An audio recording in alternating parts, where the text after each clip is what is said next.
তখন ঠিক রাত ৩টা ৭ মিনিট। হঠাৎ আমার ফোনটা বেজে উঠল। এত রাতে কেউ ফোন দেয় না। স্ক্রিনে তাকিয়ে দেখি কোনো নাম নেই, কোনো নাম্বারও নেই, শুধু লেখা আননোন কলার। আমি প্রথম ভাবলাম হয়তো নেটওয়ার্কের সমস্যা, কিন্তু ফোনটা থামছেই না। একবার, দুইবার, তিনবার। শেষ কৌতূহল আর ভয় মিশিয়ে আমি ফোনটা ধরলাম। আর ফোন ধরার পর যে কণ্ঠটা শুনছিলাম সেটা মানুষের কণ্ঠ ছিল না। আর সবচেয়ে ভয়ঙ্কর ব্যাপারটা কি জানেন? ফোনের ওই পাশ থেকে যে কথাটা বলা হয়েছিল সেটা আমার জীবনে সবচেয়ে ভয়ঙ্কর রাতের শুরু ছিল। কারণ ফোনের ওই পাশে সেই কণ্ঠ বলেছিল, তুমি ফোন ধরছো, এখন আর পালাতে পারবে না। রাত যত গভীর, ততই জেগে ওঠে অদেখা কিছু রহস্য। আজকের গল্পটা শুরু করার আগে, যদি আপনি এমন ভয়ঙ্কর গল্প পছন্দ করেন, তাহলে এখনই ভিডিওতে একটা লাইক দিন। আর আমাদের হরর বাংলা চ্যানেলটি সাবস্ক্রাইব করে বেল আইকনটি অন করে রাখুন।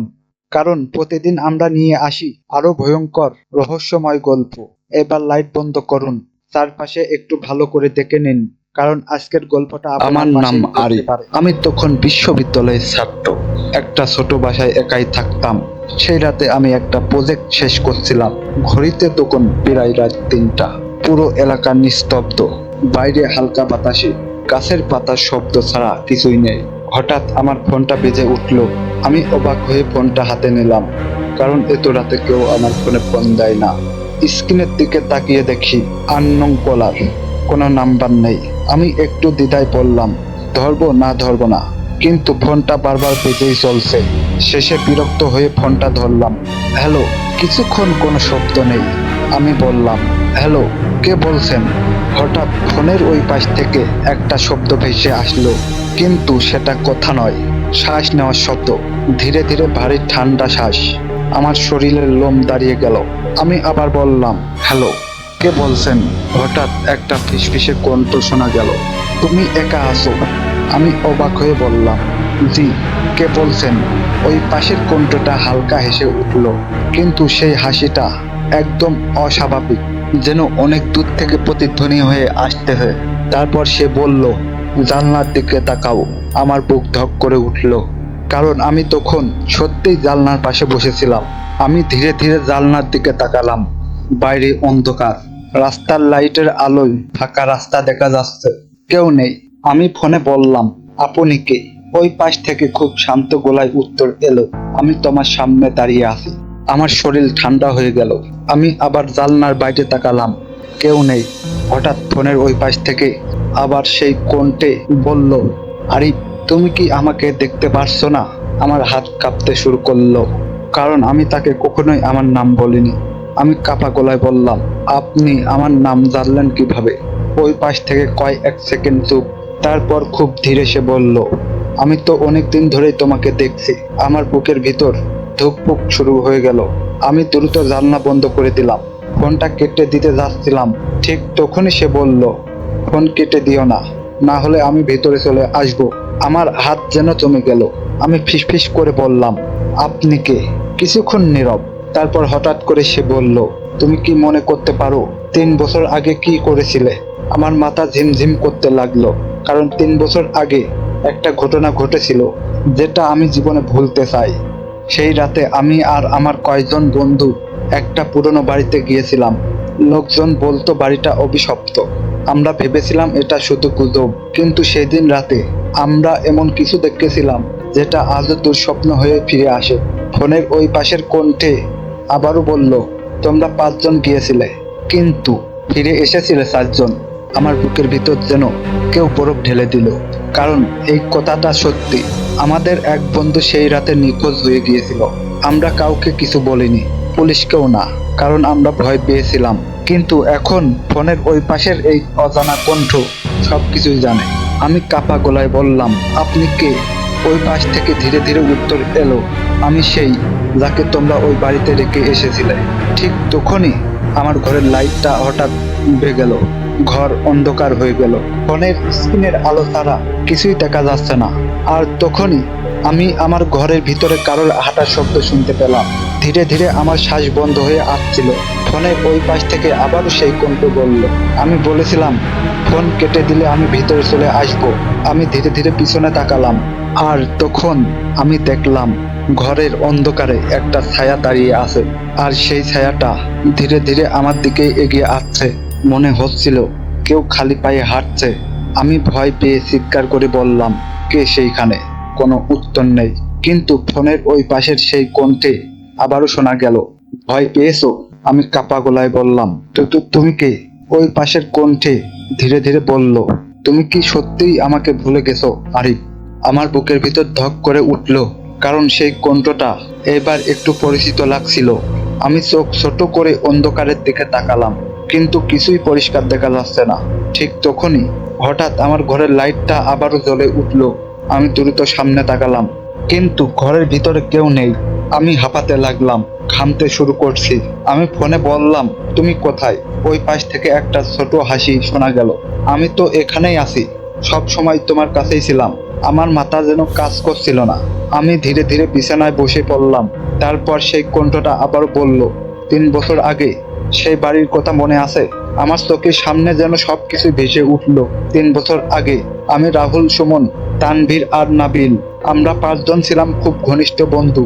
একদিন রাহুল ইন্টারনেটে একটা পুরনো বাড়ির গল্প খুঁজে পেল। লোকজন বলতো শহরের বাইরে একটা পরিত্যক্ত বাড়ি আছে, যেখানে রাতে অদ্ভুত ঘটনা ঘটে। রাহুল বলল, চলো একদিন গিয়ে দেখি। আমরা সবাই তখন হাসাহাসি করছিলাম, কারণ আমরা এই সব ভূতের গল্প বিশ্বাস করতাম না। শেষে এক রাতে আমরা সত্যিই সেখানে যাওয়ার সিদ্ধান্ত নিলাম। রাত প্রায় 12টা। আমরা একটা মোটরসাইকেল আর একটা গাড়ি নিয়ে শহরের বাড়ি চলে গেলাম। বাড়িটার সামনে পৌঁছাতে পৌঁছাতে প্রায় রাত 1টা বাজে। বাড়িটা দেখে আমাদের গা শিউরে উঠল। পুরো বাড়িটা ভাঙাচুরো, জানলাগুলো ভাঙা, দেয়ালে লতা পাতা উঠে গেছে, চারপাশে অদ্ভুত নীরবতা। নাবিল তখন একটু ভয় পেয়েছিল। সে বলছিল, দোস্ত, আমার ভালো লাগছে না। কিন্তু রাহুল হেসে বলছিল, আরে ভয় পাচ্ছিস কেন? আমরা সবাই ফোনের লাইট জ্বালিয়ে বাড়ির ভিতরে ঢুকে পড়লাম। ভিতরে ঢুকতেই এক অদ্ভুত গন্ধ পেলাম, পুরনো ছেটে আর যেন কিছু পচে যাওয়ার গন্ধ। সুমন বলল, এই জায়গাটা সত্যি ভয়ঙ্কর। আমি ধীরে ধীরে ভিতরে এগোতে লাগলাম। হঠাৎ তানভীর একটা দরজা খুললো, আর দরজা খোলার সাথে সাথে ভিতর থেকে ঠান্ডা বাতাস বের হয়ে এলো। আমরা ফোনের লাইটের আলো দিয়ে দেখলাম ঘরটা একদম ফাঁকা, কিন্তু দেয়ালে অদ্ভুত কিছু আঁকা ছিল, যেন কেউ লাল রং দিয়ে অদ্ভুত চিহ্ন এঁকেছে। নাবিল তখন বলল, চলো এখান থেকে চলে যাই। কিন্তু রাহুল বলল, না, আর একটু দেখি। ঠিক তখনই উপরতলা থেকে একটা শব্দ এলো। আমরা সবাই একসাথে তাকালাম। রাহুল বলল, উপরে কেউ আছে। আমরা ধীরে ধীরে সিঁড়ি দিয়ে উপরে উঠতে লাগলাম। সিঁড়িগুলো কড়মড় শব্দ করছিল, মনে হচ্ছিল যে কোনো সময় ভেঙে পড়বে। উপরে যে আমরা একটা লম্বা করিডোর দেখতে পেলাম। দুটো দরজা বন্ধ, আরেকটা দরজা আধা খোলা, সেখানে খুব অন্ধকার। আমরা ফোনের লাইট জ্বালালাম। ঠিক তখনই আমরা একটা শব্দ শুনলাম, কারোর ফিস ফিস করা শব্দ। আমরা সবাই থেমে গেলাম। নাবিল ভয় পেয়ে বলল, শুনতে পারছো? আমি বললাম, হ্যাঁ। শব্দটা আসছিল সেই আধা খোলা দরজা থেকে। রাহুল সাহসীতে গিয়ে দরজাটা ঠেলা দিয়ে খুললো। ভিতরে ঢুকে আমরা যা দেখলাম সেটা আজও ভুলতে পারিনি। ঘরের মাঝখানে একটা পুরনো চেয়ার, আর চেয়ারের সামনে মেঝেতে একটা বৃত্ত আঁকা। বৃত্তর চারপাশে মোমবাতি, আর মোমবাতিগুলো নিজে নিজে জ্বলছে। আমরা কেউ এগুলো জ্বালাইনি। হঠাৎ পিছন থেকে একটা চিৎকার শোনা গেল। আমরা ঘুরে তাকালাম, নাবিল নেই। সে আমাদের পিছনেই ছিল, কিন্তু এখন সে কোথাও নেই। আমরা চারদিকে তাকাতে লাগলাম। হঠাৎ করিডোরের শেষ প্রান্তে থেকে নাবিলের চিৎকার শোনা গেল, বাঁচাও! আমরা দৌড়ে সেখানে গেলাম, কিন্তু সেখানে যেয়ে দেখি কেউ ছিল না। নাবিল যেন হাওয়া হয়ে গেছে। আমরা ভয় পেয়ে বাড়ি থেকে বের হয়ে আসলাম। কেউ কিছু বুঝতে পারছিলাম না। আমরা অনেক খুঁজছিলাম, কিন্তু নাবিলকে আর কখনো পাওয়া যায়নি। পুলিশের কাছে যাওয়ারও সাহস করিনি, কারণ আমরা ভয় পেয়েছিলাম। এই পর্যন্ত মনে করে আমি হঠাৎ বাস্তবে ফিরে এলাম। ফোনটা এখনো আমার হাতে। আমি কাপা গলায় বললাম, তুমি নাবিল? কয়েক সেকেন্ড নীরব। তারপরে ফোনের ওই পাশ থেকে খুব ধীরে একটা উত্তর এলো, হ্যাঁ আরিফ, আমি নাবিল। আমার শরীর ঠান্ডা হয়ে গেল, কারণ নাবিল তো 3 বছর আগেই নিখোঁজ হয়েছিল। আমি বললাম, তুমি কোথায় ছিলে এতদিন? ওই পাশ থেকে একটা ঠান্ডা হাসি শোনা গেল। তারপর সে বলল, আমি তো ওই বাড়িতেই ছিলাম, আর আজ আমি ফিরে এসেছি। ঠিক তখনই আমার ঘরের দরজাটা ধীরে ধীরে নিজে নিজেই খুলতে শুরু করলো। আমি নিঃশ্বাস বন্ধ করে দরজার দিকে তাকিয়ে রইলাম। আর দরজার ফাঁক দিয়ে একটা অন্ধকার ছায়া ভিতর ঢুকতে লাগলো। ফোনটা এখনো আমার কানে। ফোনের ওই পাশ থেকে নাবিলের কণ্ঠে আবার শোনা গেল, আমি বলছিলাম না আমি তোমার কাছে আসবো। আমার হাত কাঁপছে। আমি ফিসফিস করে বললাম, নাবিল, এটা মজা করার সময় না। কয় 1 সেকেন্ড নীরব। তারপরে সে হঠাৎ অদ্ভুতভাবে হেসে উঠল। সেই হাসিটা একদম স্বাভাবিক না, যেন একটা কণ্ঠ না, অনেকগুলো কণ্ঠ একসাথে হাঁটছে। আমি ভয় পেয়ে ফোনটা কানে ধরে বললাম, তুমি কোথায়? ওই পাশ থেকে ধীরে উত্তর এলো, তোমার ঘরেই তো। আমার বুকের ভিতর ধক করে উঠল, কারণ ঠিক তখনই আমার ঘরের দরজাটা পুরোপুরি খুলে গেল। আমি দরজার দিকে তাকিয়ে রইলাম, কিন্তু সেখানে কেউ নেই, শুধু করিডোরের অন্ধকার। হঠাৎ আমার ফোনের ভিতর থেকে একটা শব্দ এলো। আমি ফোনের স্ক্রিনের দিকে তাকালাম, দেখি ফোনে একটা ভিডিও কল চালু হয়ে গেছে। কিন্তু আমি তো ভিডিও কল দিইনি। স্ক্রিনে ধীরে ধীরে একটা ছবি ভেসে উঠল। প্রথমে অন্ধকার, তারপরে একটু আলো, আর তারপর আমি যা দেখলাম, আমার বুক কেঁপে উঠল। ফোনের স্ক্রিনে একটা পুরনো বাড়ি দেখা যাচ্ছে, ঠিক সেই বাড়ি যেখানে আমরা 3 বছর আগে গিয়েছিলাম। আমি অবাক হয়ে বললাম, এটা কিভাবে সম্ভব? ওই পাশ থেকে নাবিলের কণ্ঠে বলল, আমি তো এখনো এখানেই আছি। ভিডিওটা যেন লাইভ চলছে। ক্যামেরা ধীরে ধীরে বাড়ির ভিতর ঢুকছে, দরজা ঠেলে খুললো। তারপর ভিতরের অন্ধকার করিডোর। আমার গা শিউরে উঠছে, কারণ সবকিছু আগের মতো। দেয়ালে সেই লাল চিহ্নগুলো এখনো আছে, মেঝে ধুলা, ভাঙা দরজা। ক্যামেরা ধীরে ধীরে সিঁড়ির দিকে এগোতে লাগলো। আমি কাপা গলায় বললাম, নাবিল, তুমি এটা কেন দেখাচ্ছ? ওই পাশ থেকে সে বলল, কারণ তুমি একটা জিনিস জানো না। আমি বললাম, কি? কয় 1 সেকেন্ড নীরব। তারপর সে বলল, সেদিন রাতে আমি হারিয়ে যাইনি। আমার বুক কেঁপে উঠল। তাহলে? নাবিল ধীরে ধীরে বলল, তোমরা আমাকে রেখে পালিয়েছিলে। আমি চমকে উঠলাম, না, আমরা তো তোমাকে খুঁজছিলাম। ওই পাশ থেকে সে ঠান্ডা গলায় বলল, মিথ্যা বলো না, তোমরা ভয় পেয়েছিলে আর আমাকে ওই বাড়িতে রেখে পালিয়ে গিয়েছিলে। আমি চুপ করে গেলাম, কারণ সত্যিটা পুরোপুরি ভুল না। আমরা সত্যিই ভয় পেয়েছিলাম আর বেশিক্ষণ খোঁজ করিনি। ভিডিওতে তখন ক্যামেরা সিঁড়ি দিয়ে উপরে উঠছিল, সেই একই করিডোর। আমার শরীর ঠান্ডা হয়ে যাচ্ছে, কারণ আমি জানি শেষে কি আছে। ক্যামেরা ধীরে ধীরে সেই আধা খোলা দরজার সামনে এসে থামলো। আমার হৃদয় স্পন্দন দ্রুত বেড়ে গেল। নাবিল বলল, এই ঘরটা মনে আছে? আমি ফিসফিস করে বললাম, হ্যাঁ। ক্যামেরা দরজাটা ঠেলে ভিতরে ঢুকলো, আর আমি দেখলাম মেঝেতে সেই বৃত্তটা এখনো আঁকা আছে, চারপাশে মোমবাতি। কিন্তু এবার মোমবাতিগুলো নিজে নিজেই জ্বলে উঠলো। আমি ভয় পেয়ে বললাম, নাবিল, এটা বন্ধ করো। হঠাৎ ভিডিওর ভিতরে একটা শব্দ এলো, কারোর হাঁটার শব্দ। ক্যামেরা ধীরে ধীরে ঘোরালো। ঘরের অন্ধকার কোণে একটা মানুষ দাঁড়িয়ে আছে। আমি ফোনের স্ক্রিনের দিকে তাকিয়ে রইলাম।